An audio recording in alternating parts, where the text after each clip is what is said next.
Not too bad. Okay.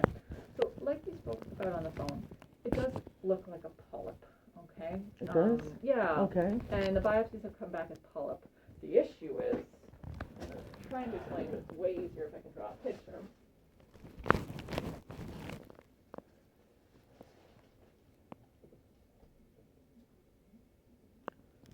Here's your little appendix. Okay? So your polyp is right here. Okay? And the issue is that the appendix is actually open here. Okay?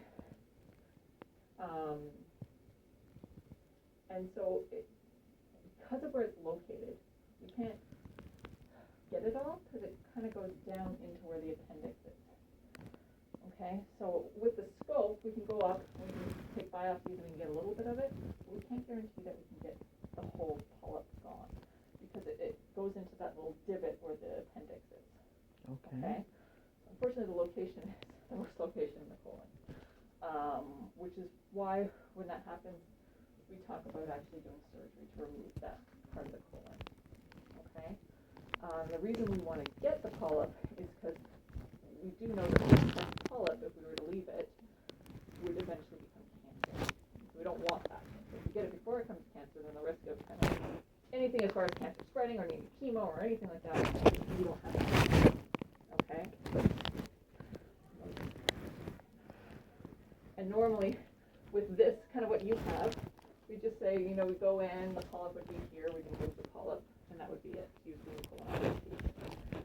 Okay, but in your case, I can't do it using colonoscopy. I even cleared it with asked one of my colleagues to make sure that this was what we call an unresectable polyp. There's no way, with it being at where the appendix is, that we can guarantee that we get it all with a colonoscopy.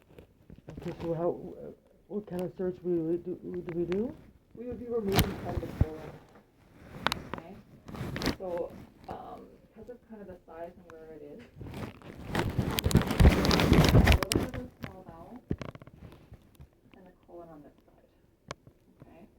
So would you cut me open like this? So we would plan to do it laparoscopically. It still means starting an incision this big to get the colon out. There's one time I had it in my belly button, I believe. So that's where we would start, but we'd have to extend it to get the colon out. Okay. So it would be an incision this size, okay? Okay. Just to get the whole specimen and understand the pathology.